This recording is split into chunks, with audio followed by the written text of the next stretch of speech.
Oftentimes organizations that are supporting parents presume the birth to be the trauma, and really birth can be much better than the diagnosis if parents are well prepared.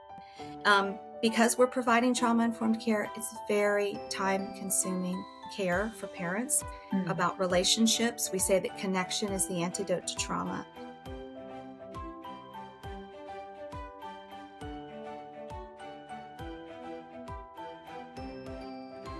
Hello and welcome to Caring for Both, a curbside consult series by the American Association of Pro-Life Obstetricians and Gynecologists, or APLOG. On this podcast, we bring on experts who can provide insights to help medical professionals in their life-affirming career and their life-affirming practice.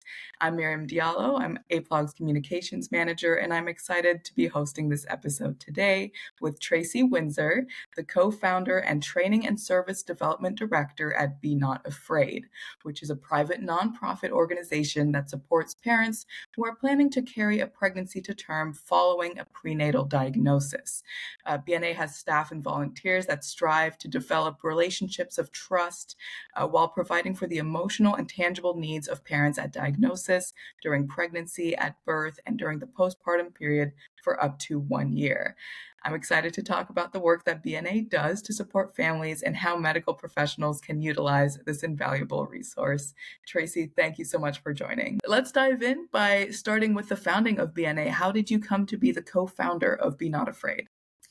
It was really a founding of necessity in that my co-founder and I were working in perinatal bereavement in the parish settings. And my co-founder had actually had a prenatal diagnosis and carried to term, experienced a stillbirth at about 32 weeks. So we knew that there weren't services available, but it wasn't until we had two parents who connected with our loss program who had not had the support that they needed. And so initially we thought that God was asking us to go find some medical providers to do this work. And we spent about a year in Charlotte, North Carolina, looking for someone who would take on this cause. And we just didn't find anybody. So then we started thinking, well, maybe we're supposed to do this. We didn't think it would work. But I think what ultimately was the key to success for us was that our births for families who had carried to term a baby with a life-limiting diagnosis, even if they were experiencing a loss, looked really good. They looked a lot better than the abortions, let's say, in the hospital setting. And that's how we started. Very cool. Now it seems like BNA started as more of like a peer ministry. So how did you guys develop from that into a service of case management support? Yeah, I would say it was kind of a slow slide in that, so 15 years ago, we started as a peer ministry. We always were very focused on research because we felt uncomfortable with the fact that we were entering into this work without any medical background. And so the research was kind of driving this idea that parents needed more information. They needed more information as they were preparing to deliver. They needed more information about their options for care for baby. They just needed more from us. And so at some point, I realized that we were doing more really than peer ministry, and that there was a good reason for that. And so we, looked at what other service options we could describe ourselves as, and really it made sense that we were providing case management. It's interesting because our board was very concerned about saying that within the medical community in Charlotte. And I remember the first time walking into a hospital for a birth, and I thought, I'll just kind of fly this by the nurses at the desk and see how this goes. And I said, we rebranded our service as a case management support service. And they said, oh yeah, that makes perfect sense. So we thought, okay, great.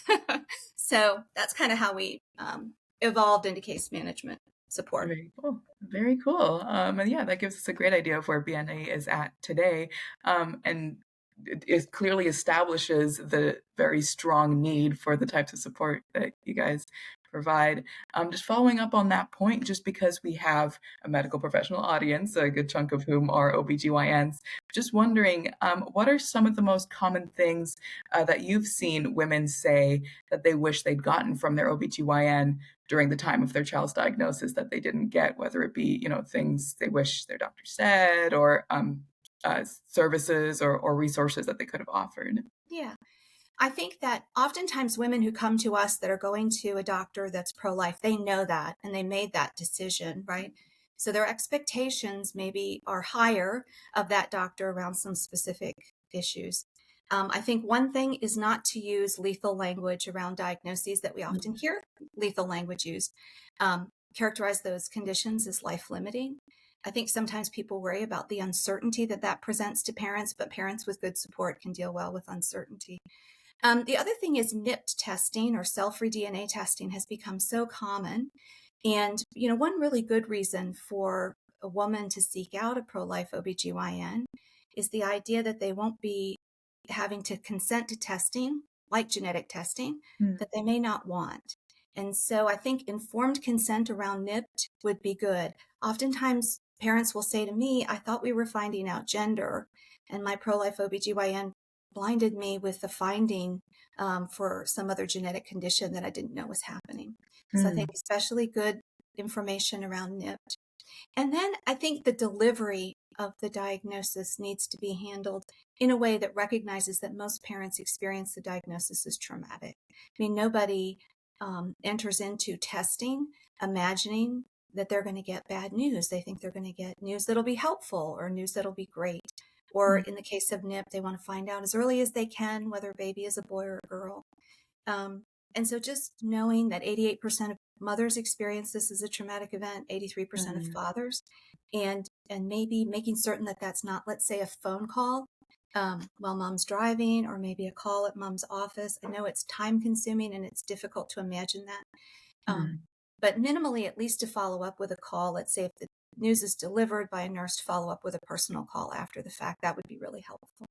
Wow, yeah, that's a wide range of really good advice, kind of summarized in a couple of short minutes. So I'm sure our audience would benefit from that. And also, I just wanted to point out that if our listeners want to hear more of this kind of advice, we will be doing a follow-up episode with Tracy, just around the theme of how medical professionals can best support families facing a prenatal diagnosis. So we'll have more of this later if you want to stay tuned.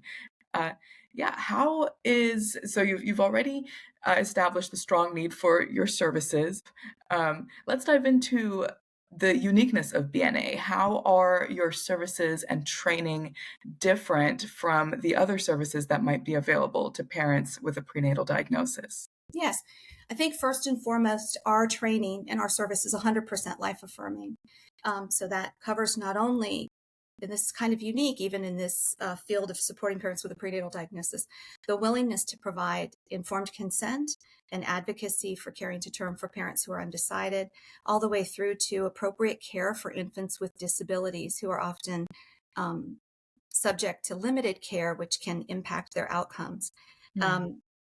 Our plan is to provide the greatest flexibility for parents at birth so that parents are making decisions in real time and not accepting programs that force them to make decisions too early or that limit care. In that way, we're rooted in Catholic ethics. I think also I mentioned that we're research-based, and that probably sounds peculiar to have a non-medical service that's really research-based, but we're very focused on the research. So we're talking about the trauma that is the diagnosis and responding to that with trauma-informed care. That's not the usual. Oftentimes organizations that are supporting parents presume the birth to be the trauma, and really birth can be much better than the diagnosis if parents are well prepared. Because we're providing trauma-informed care, it's very time-consuming care for parents about relationships. We say that connection is the antidote to trauma. Another way that we're research-based is really being mindful of the research around trisomy 13 and trisomy 18 and the improved outcomes for these babies if they're provided with stabilization and evaluation. And I guess I would just say we were afraid of not being able to fit into the medical community in terms of the service that we provided, because we know there are a lot of well-meaning services that are available, Facebook pages and websites, but there may not be the best informed. So we always tried to be really informed, and that's the service that we provide. As I said, we were not a medically staffed organization. We suspected that would be a benefit of our training, that you didn't have to have a nurse to train, you didn't have to have an MSW. But the truth is we're training nurses. That's pretty much who we're training, which is interesting. Most of the organizations developing a BNA modeled service are training nurses. We've trained a certified nurse midwife. We've trained a retired OBGYN. We're about to train a retired MFM. So it's a little interesting for us to be a training that's a medical resource, but that's where we've landed. Absolutely. And I love how you pointed out the fact that having adequate support for these kids with life limiting diagnoses can actually impact their tangible outcomes. On that point, uh, we hosted a webinar, I think We in did. December of 2023 about trisomy 18. I would highly recommend people listen to that just to follow up on just learning more about the research on that point of specifically children with trisomy 18 and how having adequate support and adequate medical care can actually significantly impact their how long they live and their outcomes. So that webinar features interviews with a neonatologist as well as a maternal fetal medicine specialist and a family of a 15-year-old girl, then 15. I'm guessing she's probably around 16 now, Yeah, with trisomy 18. it's a Um, wonderful resource. It's a as one we share it a lot. One other thing I think I'd like to add is this, that parents needed support because oftentimes they're dealing within a medical community that doesn't recognize the trauma of the diagnosis. And mm, sadly, not everybody finds a great pro-life OBGYN to take care of them. So I'd say the majority of parents mhm, probably have somebody that's more comfortable with the termination of this pregnancy. They may find that there's a program that's available to them, but it's a program that kind of moves them through, kind of like absolutely. the bumper sides on a bowling alley. Um, what we found, and we were worried about this, what we found is if parents have the research and parents are well prepared and they can have respectful conversations, they can be taught how to be a really good advocate for themselves. And we find that the medical community that is not pro-life, the hospitals who maybe have never thought about doing something like having a priest in an OR for a C-section, will be very flexible. And so, to some extent, it's the support that we provide, but it's also the response of the medical community, which is way more positive than we expected it to be. Wow. That's really good to hear. And I guess speaking of, let's move on to quickly going into the specific programs that how BNA works with organizations and medical professionals. So I know BNA has been working with a group of national organizations to address the crisis of prenatal diagnosis. So can you tell us a little bit more about what that's looked like? Yeah, we partnered with Heartbeat International, the Charlotte Lozier Institute, and her plan. We basically went to these organizations and said, we are just this small North Carolina service. We cannot be the best pro-life answer nationally, and we need to have a response that meets the needs of parents beyond kind of this traditional concept of perinatal hospice, which is just addressing a small number of parents with the most serious diagnoses. They Mm, agreed. Then we had the support of APLOG, thank God. We had the support of the National Catholic Bioethics Center. We reached out to Dr. Byron Calhoun, who gave us a letter of support. We developed the training that prepares organizations to provide our service model. Heartbeat and the others in the working group worked on a website. So we mm, have the training and then we have a website. The website is prenataldiagnosis.org. It's a great resource information, and parents can go there and then connect with Option Line, who will in turn connect the parents to a parent care coordinator that we've trained. So far, we've trained 6 organizations. We have a total of 8 parent care coordinators working nationally, and we can serve parents nationally. mm. I think a kind of a measure of the sustainability of this is that a number of our organizations are expanding. So we've really got 14, we will have in the next couple of months, 14 parent care coordinators at organizations. We have 4 more orgs in the training, 2 more that are considering.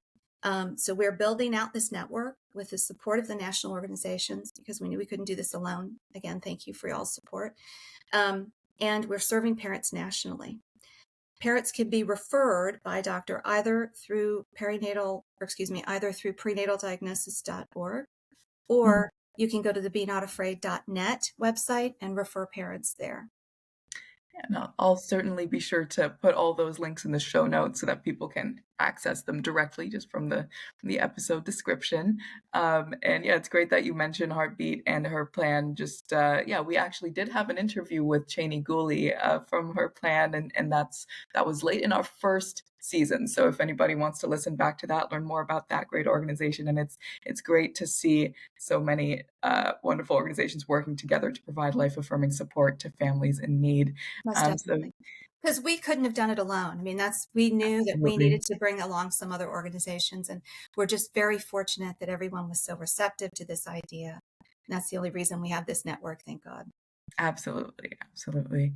And you've alluded a little bit to how parents can get connected to some of the services, but can you tell us a little bit more about the national service network that's being built and how parents can be connected to one of the service providers that you guys have trained?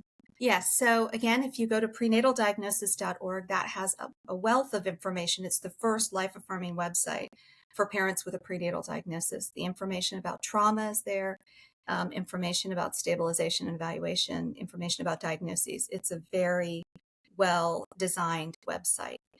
Parents, again, can refer themselves there. Throughout the website. It'll say parent care coordinators are here to support you. What that means is BNA trained parent care coordinators. So parents can talk to Option Line, get a connection. Mm. If parents are referred through the Be Not Afraid website, we have a parent referral form, and we say that we will follow up with that parent referral form within 24 hours. Usually it's quicker than that because there's a couple of us that are just checking our emails frequently, looking for those Right. parents. The other thing is our service is unique in that we will accept a referral for a parent with an atypical finding. If they have an atypical NIP test, they can come to us because we recognize that even if ultimately that doesn't end up being a baby who has a genetic syndrome, the experience of having an abnormal or an atypical NIP test is the traumatic event. So we Mm. support parents early on with just Mm. atypical findings, without regard to the nature of the diagnosis and without regard to the prognosis. So you can refer parents who have a heart defect, parents with a diagnosis of Down syndrome, or even just a positive screening test for Down syndrome. Oh, that's really good to know. And it's good to know that there's multiple avenues to getting connected to BNA as a parent. And I'm sure that our medical professional listeners would find this extremely helpful for their patients as well. Just again, a quick reminder to our audience, we'll be doing a follow-up episode where Tracy will be offering more specific advice for medical professionals as to how to best care for your patients facing a prenatal diagnosis, but obviously using BNA as a resource would be one wonderful way to do that. So, Tracy, thank you so much for coming on today to share all your insights. I appreciate it. Thank you for having me. Absolutely. And thank you so much to our audience for listening today. If you enjoyed this episode, please feel free to give us a like if you're watching on YouTube and subscribe to our channel so you won't miss any future episodes. If you're listening on a podcast app, be sure to give us a 5-star review. And also subscribe so you can keep listening, including to this follow-up episode we're about to have. Thank you so much again, and we will see you next week.